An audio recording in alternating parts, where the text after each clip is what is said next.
सामान लेकर एक नए हरे भरे जंगल में उतरती हैं। गुड़िया बेटी, इस जंगल में सूखी लकड़ियाँ कहाँ से मिलेंगी? मैं किसी से पूछ कर आती हूँ, आप यहाँ बैठ जाएं।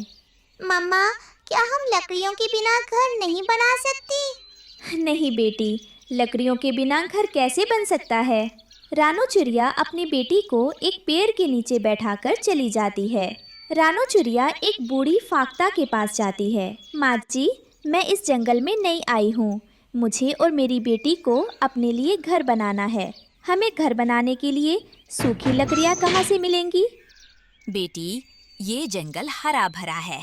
इस जंगल में तो सूखी लकड़ियाँ नहीं हैं। आपको अगर घर बनाना है तो दूसरे जंगल से सूखी लकड़ियाँ लानी होंगी। मैं तो अकेली हूँ, मैं अकेली ये सब कैसे कर सकती हूँ? ठीक है माँ जी, मैं तिनकों से अपना घोंसला बना लेती हूँ और फिर जब बारिश होगी तो देखा जाएगा। रानो वहाँ से उड़ती है और अपनी बेटी को लेकर लकड़ी तलाश करने निकलती हैं। तब उसकी नज़र एक नारियल के पेड़ पर पड़ती है। वो सामने नारियल का पेड़ है। उस नारियल के पेड़ पर नारियल के फल भी लगे हुए हैं।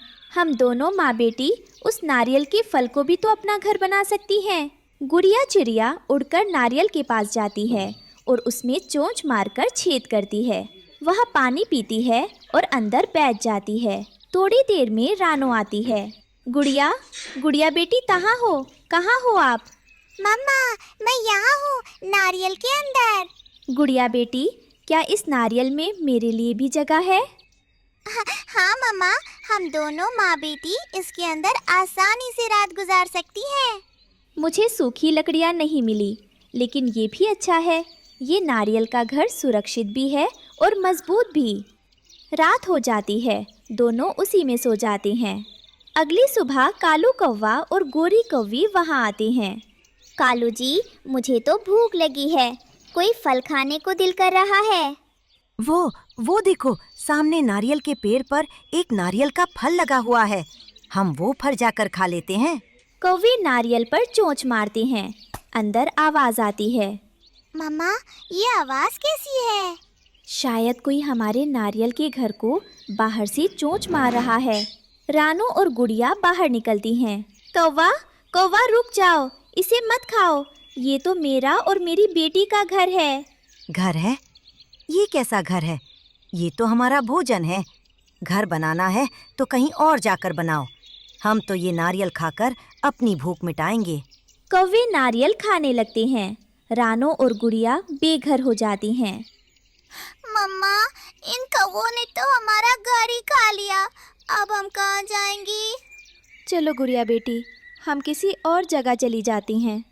वे पहाड़ों की तरफ जाती हैं, जहाँ एक बड़ा अनार का पेड़ मिलता है। मम्मा, अगर हम इस अनार के फल को अपना घर बना लें तो कैसा रहेगा? हाँ बेटी, हम इस अनार के फल को अंदर से खाकर खाली कर लेती हैं और फिर आराम से इस घर में रह लेंगी। वे अनार खाली करके उसमें रहने लगती हैं। शाम को मिट्ठू तोता आता है। चिड़िया, चिड़िया, तुम इस अनार से बाहर निकल जाओ, मैं इसे खाने आया हूँ। तोते भैया, ये अनार का फल अब मेरा घर है, मैं अपना घर नहीं छोड़ सकती। अंकल तोते, हमने तो ये अनार का फल अंदर से पहले ही खा लिया है। मैं इसका रस नहीं बल्कि छिलका खाता हूँ। अब बाहर निकलो, ये जंगल के फल खाने के लिए हैं, घर बनाने के लिए नहीं। नहीं, हम नहीं निकलेंगे, तुम जाओ यहाँ से। मैं अभी कौवों को बुला कर लाता हूँ। तोता कौवों के पास जाता है। कौवे, कौवे, एक चिड़िया ने अनार के फल में अपना घर बना लिया है, उसे बाहर निकालो। मैं उस फल को खाना चाहता हूँ। वो चिड़िया कभी नारियल को घर बनाती है, कभी अनार को। अब तो उस चिड़िया को जंगल से बाहर ही निकालना होगा। कौवे और तोता रानो के पास आते हैं। चिड़िया, तू सीधे से अनार से बाहर आएगी या लगाऊं एक दो?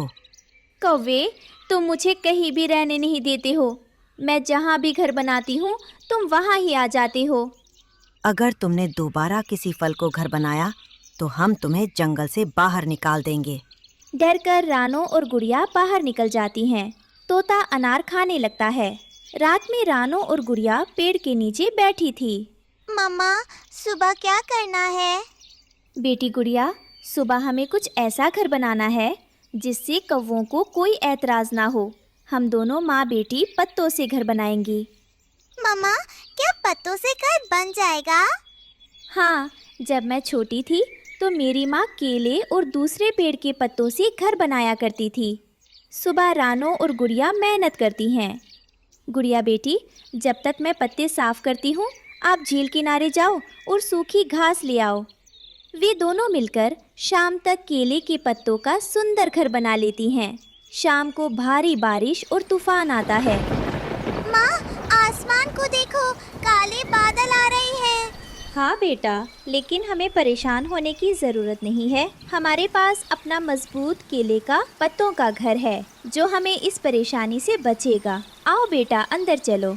आसमान पर काले बादल छा जाते हैं।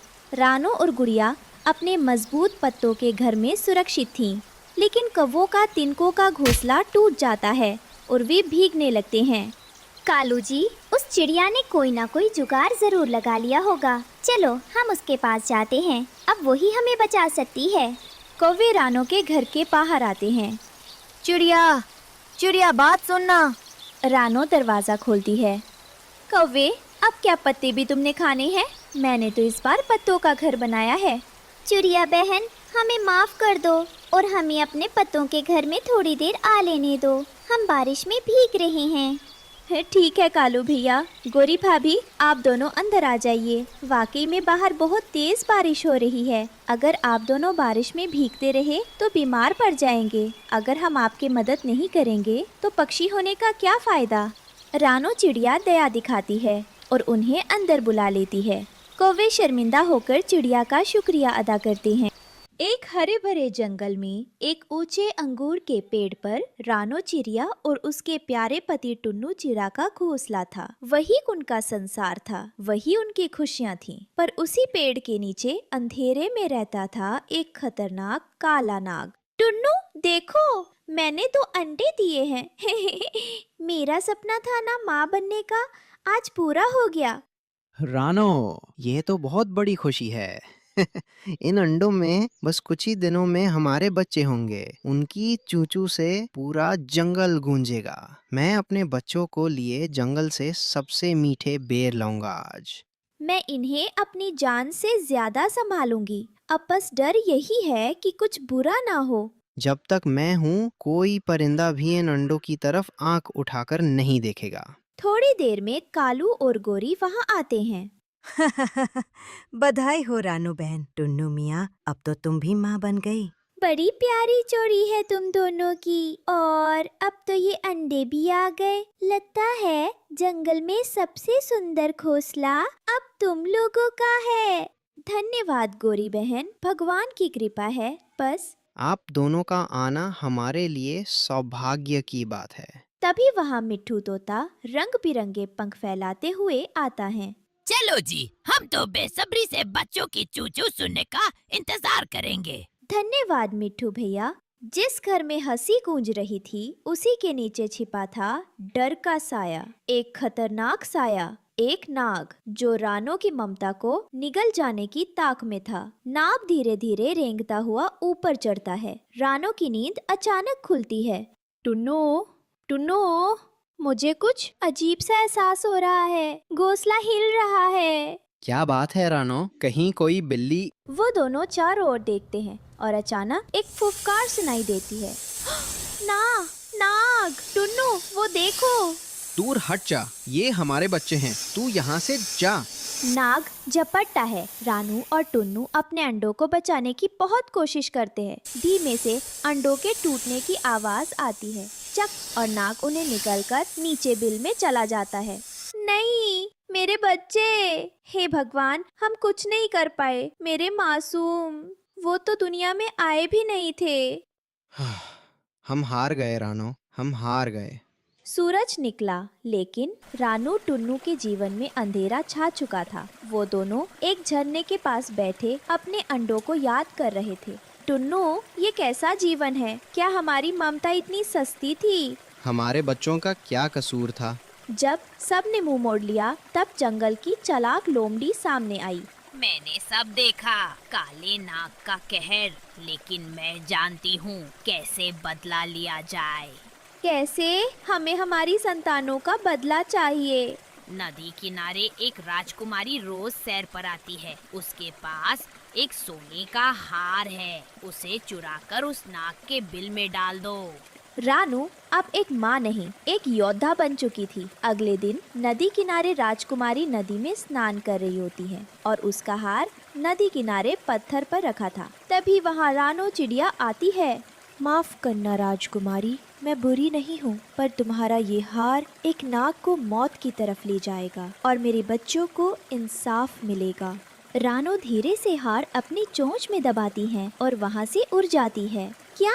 मेरा हार? सैनिक! राजकुमारी जी, क्या हुआ? एक चिड़िया मेरे गले से हार लेकर उड़ गई। यही कोई नीली आँखों वाली, चोंच में चमक थी। एक चिड़िया ने हार चुराया, जंगल की ओर उड़ गई होगी। हम अभी निकलते हैं। रानू ने हार को काले नाग के बिल में डाल देती है। अब इंतजार था इंसानों के आने का और तभी सैनिकों की टुकड़ी जंगल में घुसती है। हर पेड़, हर झाड़ी, हर बिल को छांट डालो। हमें वो सोने का हार चाहिए। राजकुमारी का आदेश है, जिसने भी चुराया, चाहे पक्षी हो या पशु, उसे बख्शा न जाए। सैनिक जंगल छान मारते हुए नाग के बिल तक पहुंच गए और जब उन्होंने उसका गला देखा, सारा शक यकीन में बदल गया। देखो, यही है सोने का हार नाग के गले में। इस जहरीले सांप को तुरंत मारो। सभी मिलकर भाले और तलवारों से नाग पर हमला करते हैं और नाग मर जाता है। मर गया। हाँ, बहुत जहरीला था। देखो कितना बड़ा था। अब चलो, राजकुमारी को उसका हार वापस देना है। वही दूर से एक पेड़ के पीछे रानू और टुन्नू ये सब देख रहे थे। बच्चों, आज तुम्हारा बदला पूरा हुआ। तुम्हारी माँ ने हार नहीं मानी। अब चलो टुन्नू, एक नया घर बनाएंगे और एक नई उम्मीद। एक नदी किनारे पालक के पत्तों से बने घर में रानू चिड़िया अपने 2 बच्चों के साथ रहती थी। तभी घर के बाहर मोटी चोंच वाला तोता उसे बुलाने आता है। रानू चिड़िया, चलो चलो, सब तुम्हारा इंतजार कर रहे हैं, हमें देर हो जाएगी। तोते भैया, आज आपको इतनी जल्दी क्या है? आप जाओ, मैं बच्चों को नाश्ता देकर आती हूँ। अरे नहीं बहन, आज खेत में बहुत दाना मिलने वाला है। इंसान ने कल ही फसल काटी है। मौका हाथ से गया तो हम दाना देखते रह जाएंगे और पेट खाली रह जाएगा। तोता चला जाता है। रानू अपने बच्चों को दाना देती है। बच्चों, दाना खाकर खेलना, लेकिन घर से बाहर मत जाना, और अगर जाना भी पड़े तो याद है ना क्या करना है? हाँ मम्मा, हमें पता है। पहले दरवाजे से बाहर झांकना है, फिर ऊपर आसमान देखना है, और फिर अगर कोई बिल्ली या इंसान दिखे तो वापस घर भाग आना है ना? बिल्कुल, शाबाश मेरे होशियार बच्चों। तुम दोनों तो मुझसे भी ज्यादा अक्लमंद हो। सारे पक्षी बरगद के पेड़ पर मिलते हैं। रानो बहन, आज बहुत देर कर दी तुमने। सब तुम्हारा इंतजार करते करते थक गए। और तुम तो हमेशा लेट होते हो। आज मैं थोड़ी देर से आ गई तो क्या हुआ? सब हंस पड़ते हैं और दाना ढूंढने निकल पड़ते हैं। खेत में चारों तरफ मकई के दाने बिखरे पड़े थे। पक्षियों की खुशी का ठिकाना ही नहीं था। सब मजे से दाना खाने लगे। सुनो दोस्तों, मुझे लगता है किसी को पहरा देना चाहिए। इंसानों का भरोसा नहीं, कहीं अचानक शिकारी आ गया तो?